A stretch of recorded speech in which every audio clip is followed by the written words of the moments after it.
Good morning. Welcome back to Financial Issues. I'm Dan Celia. It's great to be here this morning, and it's great to just be inside more than anything else. We're getting clobbered here in the Philadelphia area. I'm northwest of, a little bit north and pretty far west of the city of Philadelphia, and we're just getting hammered. We've already had at least 1.5 feet. Winds are blowing, and the worst of it is going to come after 1 o'clock. So I can't wait. This will be a record year for us. I think it already was at 45 inches, but this is going to throw that way up. It's just crazy. And the worst part about it is we've got single-digit temperatures. Today it isn't. Today it's up around 18 or 20 by now. But anyway, I know I'm talking to people from North Dakota and Wyoming and South Dakota and all those very, very cold places. So I shouldn't complain. Anyway, 866-300-9298. There are our phone lines. If you want to call in and you want to weigh in with your question, we're going to try to get to as many as we can. I've had an overwhelming amount of email. I'm not sure what's going on. I think there's a lot of fear setting into the markets, which would make sense, and just a lot of uncertainty in people's minds and hearts as to what they should do. So I'm getting an overwhelming amount of email. I am noticing I'm not getting to a whole lot of it. Now I've got to go back a week because that's about where I am. But, I go back to it and I look, and unfortunately, I am unable to answer all those emails. I hope you all appreciate that and understand that. But I'm doing the best I can. But nevertheless, we want to hear your questions. So this may be a good day for you to call in. If you're snowed in, especially in the southern states where you've gotten some ice, today's a good day to call. Let me just talk a little bit about some economic news. Initial jobless claims. It is Thursday morning. Initial jobless claims came out. When that comes out, when that happens, of course, the markets sometimes react. Well, they were expecting about a 3,000 job increase. That's what most surveyed economists had believed what they believed would happen. We had an 8,000. We went to 339,000 people filed for first-time unemployment claims. Worse yet, also impacting the markets, the futures. The futures were, by the way, negative and still are. Then we got retail sales numbers. They were expecting January retail sales numbers to be only up about 0.2%. Or only down about 0.2%. They fall 0.4% for the month of January. And December sales were revised down to show a 0.1% decrease instead of a 2% gain. That is a huge swing. That is the month of December. Now, I know January is going to the weather is going to be blamed for everything in the month of January, which makes sense. I'm okay. I understand that. I even get that. So that's fine. And I understand that that's going to get most of the blame, and it's probably legitimate to a certain extent. Nobody's going out anywhere in the Northeast for sure and doing any kind of shopping.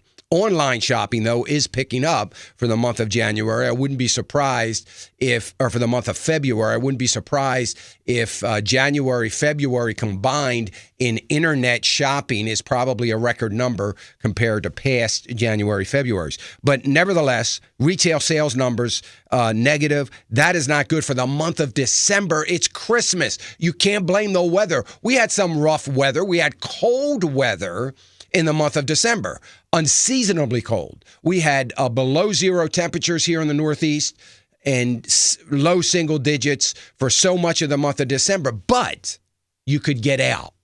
It wasn't like there was a ton of snow and ice on the ground. It was people could get out and get around, and it wasn't an issue. So this is the month of December.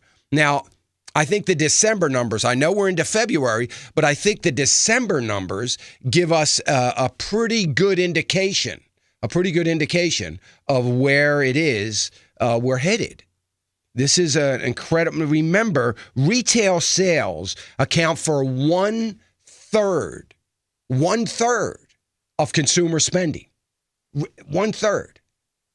And I don't have to tell you that consumer spending obviously is the engine of our economy, and we are watching slowly since December, watching the engine run out of gas. Nobody's doing anything to make sure that we can get more fuel in the engine. We're not addressing any of the core fundamental problems of the economy. So I suspect it's going to continue. We also I see this morning that 10-year Treasury has gone down to 2.74%. Why is that a big deal? We continue to see this flight into what some consider safety. We continue to see that. So some interesting numbers coming out. We'll watch it closely. I don't have to tell you all where I am as far as the economy goes. I think you know that. You know where I am coming from on this economy and the future of it and the debt crisis that we have. Now, Tim Hueskamp, a Republican from Kansas, had some very interesting comments that mirror a little bit of what I said yesterday in reference to John Boehner and the Republican Party. He's a Republican from Kansas. And it was very interesting to hear what he said. And I want to play that for you just to give you the idea of why and how and even, a congressman is sitting here trying to figure out why do we continue to put our foot on the gas here. Before I play that, let me play Nancy Pelosi from December 14th, 2006. Let me just play Nancy Pelosi when she was talking about raising the debt ceiling during the Bush administration, and then we'll go to Representative Tim Hueskamp from Kansas. Go ahead, Devin. After years of historic deficits, this 110th Congress will commit itself to a higher standard. Pay as you go, no new deficit spending. Well, that went out the door quick, didn't it? It's amazing how they quickly turn when the shoe is on the other foot, and we have a Democratic president that wants to do nothing but spend the country into bankruptcy. And here's what Representative Hueskamp said. John Boehner can get 20 or 30 to do anything he would like them to do, but now Nancy Pelosi today is running the floor of the U.S. House.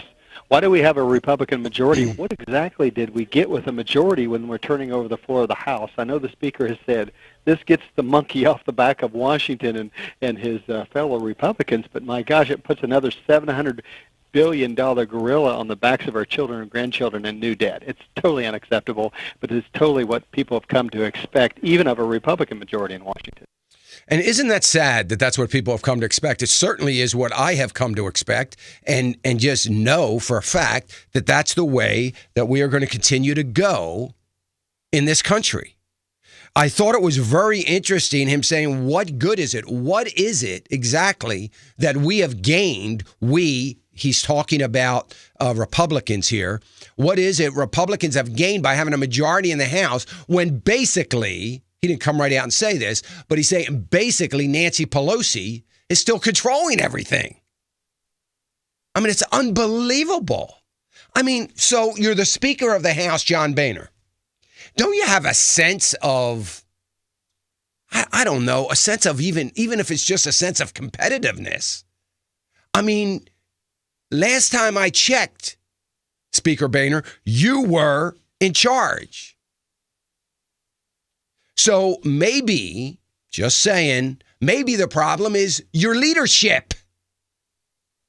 Because you would rather lead from behind Nancy Pelosi. That's the way you want to lead. That's what everybody voted you to do, apparently, when you were reelected as Speaker of the House. And that's what apparently the citizens of Ohio are perfectly okay with, since you will likely get reelected again. And keep in mind, this goes for Eric Cantor, all of you in Virginia. This goes for Eric Cantor as well. Leading behind Nancy Pelosi. Wow. How would you like to have that as your legacy? Scary. Anyway, we continue to see, and we know the deficit, so we got another almost $1 trillion to spend now that is going to take us supposedly till March 2015, well after the elections. It'll be a very interesting debate in March of 2015 when the Democrats are going to want to come up with some sort of increase in the deficit ceiling that is going to last through November of 2016. Not likely to happen. What they'll probably do is agree to something to get to October of 2015 and then go from there. But anyway, very interesting. There's been a lot of talk, of course, about President Obama breaking the law, as he has become accustomed to doing in and around Obamacare. Nobody seems to be holding him accountable. And, President Obama, let's see if we have time to get this clip here before we go to break. Yeah. So President Obama, we know this now. This is becoming famous. You're going to hear it a lot here on this program. President Obama said this the other day. That's the good thing about being president. I can do whatever I want. That's the thing about being president. I can do whatever I want. Isn't that a wonderful thing? And he certainly has done whatever he wants because he has no accountability. Now, here's what Jonathan Turley, who is a constitutional attorney, said about doing whatever you want. I mean, he's not using these words, but he's basically saying why we have a constitution and what our founding fathers thought when they put together a system by which no one of the three would have overwhelming amount of power, and that there always would be a system by which we would have checks and balances. This is Jonathan Turley. He's a constitutional attorney. Listen to this. I'm afraid it's quite serious because the framers created a system that was designed to avoid one principal thing, that's the concentration of power in any one branch, because that balancing between these branches in this fixed orbit is what not only gives stability to our system, but it protects us against authoritarian power. It protects civil liberties from abuse. And what we've been seeing is the shift of gravity within that system in a very dangerous way that makes it unstable. And I think that's what the president is doing. I think that we've become a nation of enablers. We are turning a blind eye to a fundamental change in our system. I think many people will come to loathe that they remain silent during this period. And when I think about that statement of people remaining silent, you've got to think about the conservatives. Now, you've all heard me to say, we're going to go to break, then we're going to get to calls. But I just want to say, you've all heard me talk and be critical of conservatives, of Republicans.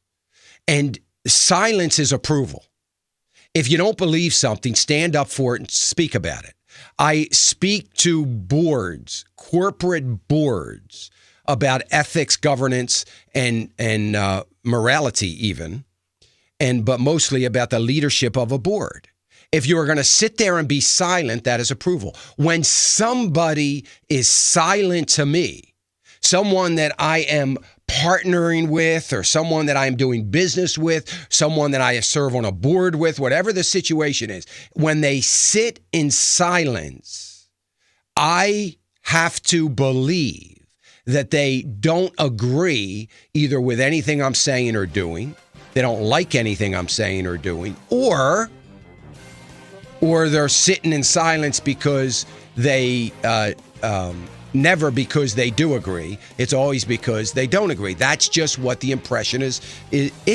So if you're sitting in silence, you are approving of this new system of governance that is counter to the founding fathers. We're going to get to the phones right after this. I'll be right back. Hi, this is Dan